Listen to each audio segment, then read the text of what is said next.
అయితే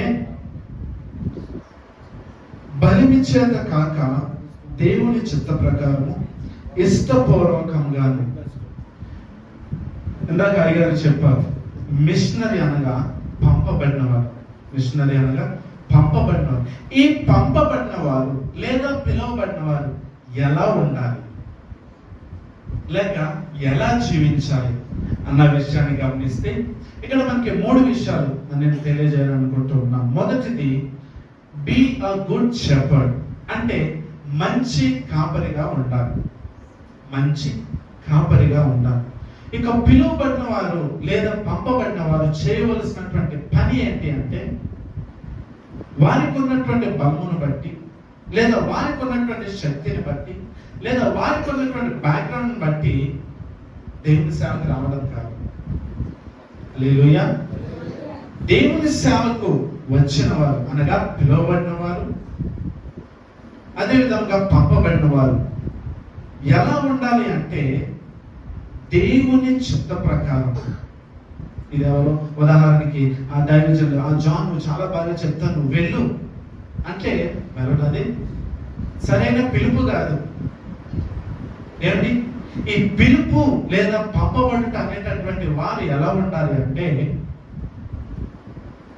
దేవుని చిత్తానికి తలవంచుకుని ఇష్టపూర్వకంగా దేవుని యొక్క సేవకు రావాలి. హల్లెలూయా. ఈరోజు అనేక మంది సేవకులు వారి యొక్క బలమును చూసుకుని వారి యొక్క బ్యాక్గ్రౌండ్ చూసుకుని ఈరోజు సేవకు వస్తూ ఉన్నారు. గమనించండి, దేవునికి వాక్యం తెలియజేస్తున్నది, నీ బలము చేత దేవుని పరిచర్యకు పని చేయవు. అర్థమవుతుందండి? మన బలముతోనూ మన ఆలోచనతోనూ దేవుని సేవ చేయలేము. ఒకవేళ చేద్దామని వచ్చామా ఖచ్చితంగా మనం వెనక్కి వెళ్ళిపోతాం. దైవజనులు తెలియజేస్తారు, మా తమ్ముడు చనిపోయినప్పుడు మేము చాలా సార్లు దేవుని సేవ ఎందుకు వచ్చిందిరా బాబు మానేద్దామని అనుకున్నాం. 2-3 సార్లు అయితే బయట కూడా వెళ్ళిపోయాం. అటు కత్తిపూడని, ప్రతిపడని, పెద్దపాలెమని వెళ్ళిపోయాం. కానీ దేవుడు మళ్ళీ తీసుకొచ్చి ఇదే ప్రాంతాలకు తీసుకొచ్చి, చూడండి, ఇష్టపూర్వకంగా దేవుని చిత్తానికి తలవంచిన వారు ఎవరైతే ఉన్నారో వారు ఒక మంచి కాపరిగా ఉంటారని దేవునికి వాక్యం తెలియజేస్తున్నది. దేవుని కాపరి అనేటటువంటి వారు ఎవరు? మనం వింటూ ఉంటాం, గొర్రెల కాపరి, మేకలను కాచుకునేవాడు, ఆవులను కాచుకునేవాడు. వీళ్ళందరూ ఎవరు అంటే ఆయా జంతువులకు కాపరులుగా ఉంటూ ఉన్నారు. కానీ మనము ఎవరికి కాపరిగా ఉన్నామంటే దేవుని ప్రజలకు లేక దేవుని యొక్క గొర్రెలుగా ఉన్నటువంటి మనుషులకు మనం కాపరులుగా ఉన్నాం.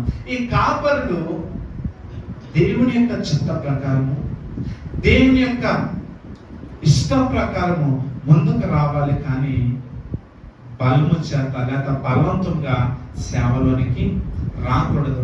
గమనించాను. ఒకసారి యోనా గారిని గుర్తు చేసుకుందాం. యోనా గారితో దేవుడు ఏం చెప్పారు? పలానా ప్రాంతానికి నినివేకి వెళ్ళంటే యోనా గారు ఇష్టం లేదు.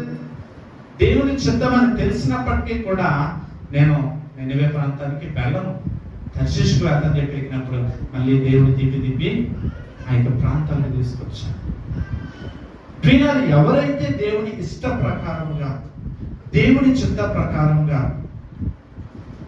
జీవిస్తారో వారు మాత్రమే మంచి కాపరిగా ఉంటారని దేవునికి వాక్యం తెలియజేస్తున్నారు. బైబిల్లో చూస్తే ఎన్నో ప్రాంతాల్లో ఎన్నో వచనాల్లో దేవునికి వాక్యం తెలియజేస్తున్నది.